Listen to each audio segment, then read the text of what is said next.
अब भारत का UPI international होने वाला है। नॉन रेसिडेंशियल इंडियंस यानी भारत के बाहर रहने वाले इंडियंस भी अब यूपीआई का इस्तेमाल करके पैसे ट्रांसफर कर पाएंगे। 2023 की इससे बेहतर शुरुआत नहीं हो सकती। लेकिन एक और स्ट्रैटेजी है जिस पर भारत बैकग्राउंड में काम कर रहा है। एक एक्शन प्लान है जिससे सिर्फ यूपीआई नहीं, हमारा सिक्का यानी इंडियन रूपी इंटरनेशनल बन सकता है। इंडियन रूपी को आज विकसित होने की जरूरत है, इंटरनेशनल बनने की जरूरत है। आज के इस वीडियो में हम स्टेप बाय स्टेप एक कॉम्प्लेक्स आइडिया को समझेंगे कि एक करेंसी इंटरनेशनल करेंसी कैसे बनती है। और अगर आपको ये वीडियो अच्छा लगा तो अपने दोस्तों के साथ शेयर जरूर कीजिए। चैप्टर 1, ये इंटरनेशनल करेंसी होती क्या है? कुछ दिन पहले हम इजिप्ट में थे और टैक्सी ड्राइवर को देने के लिए इजिप्शियन पाउंड थोड़े कम पड़ रहे थे, तो उसने कहा अगर आपके पास यूएस डॉलर्स हैं तो वो भी चलेंगे। बात सिर्फ उस टैक्सी ड्राइवर की नहीं है बल्कि हर एक शॉप की है जो हमें यूएस डॉलर में चीजें बेचने के लिए रेडी था। In fact I think they prefer the US dollar over their own currency. ऐसा क्यों? क्योंकि बाहर के कई देशों में अपनी करेंसी की तरह दूसरी करेंसीज की भी कुछ वैल्यू है। यूएसडी है एक इंटरनेशनल करेंसी।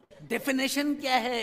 एक इंटरनेशनल करेंसी वो करेंसी है जो अलग अलग देशों में ट्रेड के लिए यूज हो सकती है। इसे एक्टिवली ट्रेडेड करेंसी भी कहते हैं। आपने हिस्ट्री में पढ़ा होगा कि पहले कोई करेंसी हुआ नहीं करती थी, लोग बार्टर सिस्टम यूज करते थे। मैं मेरे खेत में टोमेटो ग्रो करता हूँ और सपोज मुझे गेहूं की जरूरत है तो मैं मेरे टोमेटो देकर गेहूं लिया करता था। लेकिन इसमें कई सारे लिमिटेशंस थे, इसलिए लोगों ने करेंसी बनाई, ये पेपर का टुकड़ा। जब भी ये पेपर का टुकड़ा एक्सचेंज होता है तब भी एक और चीज एक्सचेंज होती है और वो है ट्रस्ट। वैसे कहा जाए तो मैं खुद ऐसा एक पेपर का टुकड़ा प्रिंट कर सकता हूँ और उस पर कोई भी अमाउंट डाल सकता हूँ, लेकिन प्रॉब्लम यह है कि इस पर फिर ट्रस्ट सिर्फ मैं करूंगा और मेरे ट्रस्ट करने से या ना करने से क्या फर्क पड़ता है। एक करेंसी में लोगों को ट्रस्ट करने की जरूरत होती है और उसमें जितनी ज्यादा ट्रेडर्स ट्रस्ट करेंगे उतनी ही उसकी वैल्यू ज्यादा होगी। A currency has no value without trust. वो टमाटो और गेहूं वाला एग्जाम्पल लेते हैं और उसे आज की दुनिया में अप्लाई करते हैं। सपोज भारत श्रीलंका से चाय खरीदता है, श्रीलंका चाइना से शुगर खरीदता है। अब श्रीलंका पैसे उसी करेंसी में लेगा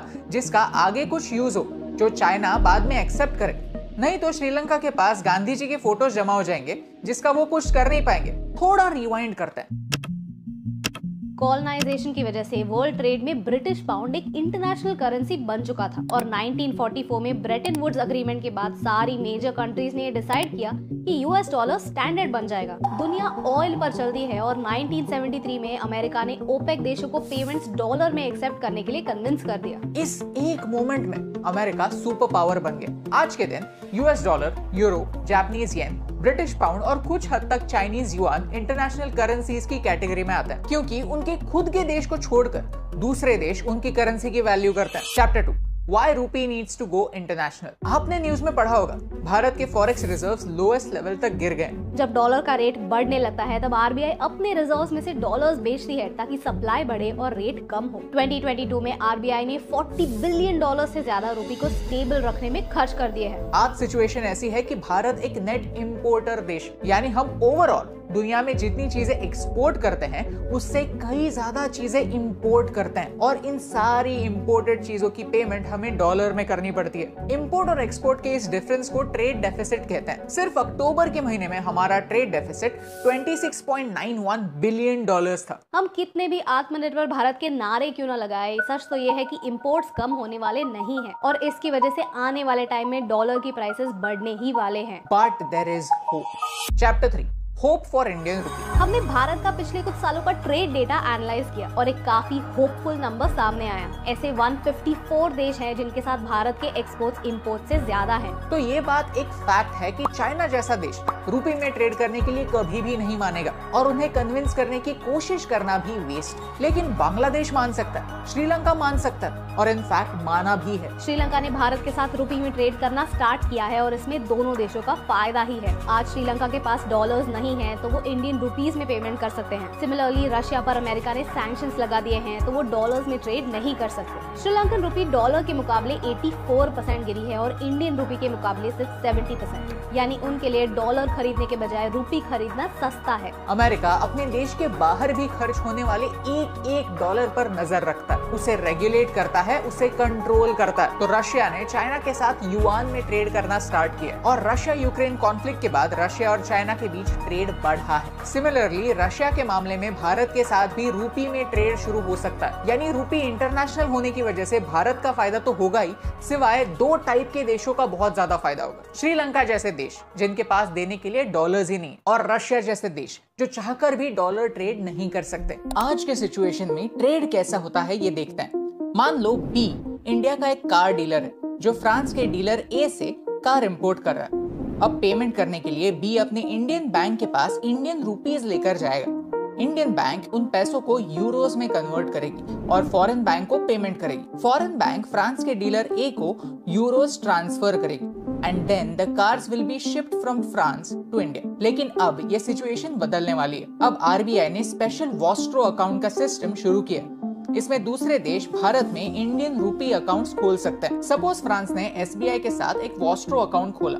जब भारत का डीलर भी कार्स इंपोर्ट करता है तो अब उसे पेमेंट्स यूरोज में नहीं रुपीस में करनी होगी। ये पेमेंट्स फॉरेन बैंक में नहीं बल्कि भारत के एसबीआई में ही करना होगा। फ्रांस के इस वॉस्ट्रो अकाउंट में इंडियन रुपीस जमा हो जाएंगे। तो वो उन रुपीस का करेंगे क्या? फ्रांस अपने वॉस्ट्रो अकाउंट के रुपीस को खर्च करके भारत के एक्सपोर्टर्स से चीजें खरीद सकता है, यानी इंडियन एक्सपोर्टर्स को भी पैसे इंडियन रुपीस में ही मिलेंगे, यानी अब भारत के पैसे भारत के बाहर नहीं जाएंगे। That's the plan। आज 35 ऐसे देश है जो इंटरनेशनल ट्रेड रूपी में करने के लिए रेडी। अगर भारत इसमें सफल हुआ तो ये भारत के लिए इस डेकेड की सबसे बड़ी इंटरनेशनल जीत होगी। Chapter 4 the real challenge. Russia और श्रीलंका जैसे देशों को कन्विंस करना पॉसिबल है और उन पर काम भी जारी है। तो किन्हें कन्विंस करना मुश्किल है? सऊदी अरेबिया को, यूएई को, क्योंकि एक पूरे फाइनेंशियल ईयर में सारा ट्रेड होने के बाद भी यूएई और भारत के बीच $12 बिलियन का सरप्लस है। सऊदी और भारत के बीच $20 बिलियन का सरप्लस। आसान भाषा में हमने उन्हें टमाटोज बेचे, उन्होंने हमें गेहूं बेचे, और इसके बाद भी हमने उनसे रिस्पेक्टिवली $12 बिलियन और $20 बिलियन के गेहूं ज्यादा खरीदे। आज के घड़ी में ये पेमेंट्स डॉलर्स में होते हैं, तो ये डॉलर्स वो देश कहीं भी यूज कर सकते हैं, किसी दूसरे देश को दे सकते हैं, कहीं इन्वेस्ट कर सकते हैं, एसेट खरीद सकते हैं। लेकिन अगर ये एक्सेस पैसा उनके पास रुपीज में बच गया तो उनका उन्हें क्या फायदा? ये है भारत के लिए एक बड़ा चैलेंज, जिसके लिए आरबीआई और गवर्नमेंट दोनों को बड़े पॉलिसी चेंजेस लाने होंगे और हमें हमारा ट्रेड डेफिसिट कम करना होगा। बेसिकली एक्सपोर्ट्स बढ़ाने होंगे और रुपये का ट्रेड छोड़कर और कैसे इस्तेमाल हो सकता है इसके बारे में सोचना होगा। फॉरेन इन्वेस्टर्स को भारत में रुपी इन्वेस्टमेंट करने के लिए और इंसेंटिव्स देने होंगे। Now this topic is very complicated for this video, तो we'll explain it in another video. Chapter 5 क्या ये सब इतना आसान है? अगर ये सारी बातें एक 5-10 मिनट के वीडियो में एक्सप्लेन हो सकती है तो भारत कुछ करता क्यों नहीं? द आंसर इज चीजें कहना जितना आसान होता है उन्हें एग्जीक्यूट करना उतना ही मुश्किल। चाइना का एग्जांपल लेते हैं। चाइना 2009 से ही ये सारी बातें ट्राई करता है और अब तक सिर्फ 2% यूएस डॉलर का शेयर कम कर पाया है। यूएस डॉलर सिर्फ एक करेंसी नहीं, एक वेपन है।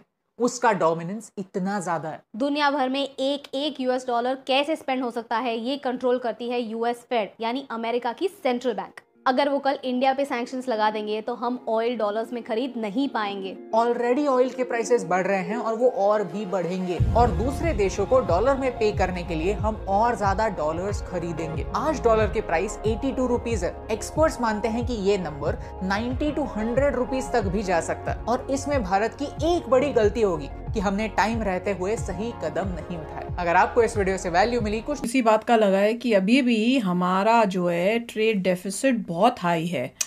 इतनी मेहनत कर रहे हैं, इतनी कोशिश कर रहे हैं, उसके जो है ये एक बहुत बड़ा चैलेंज जो है वो देखने को मिल रहा है कि भाई बहुत सारे कंट्रीज में इन्फ्लेशन जो है, खासतौर पर पाकिस्तान जैसे कंट्री की बात करूं। जी जनाब। अच्छा, सबसे पहले तो मैं इन दोनों की बहुत तारीफ करूं।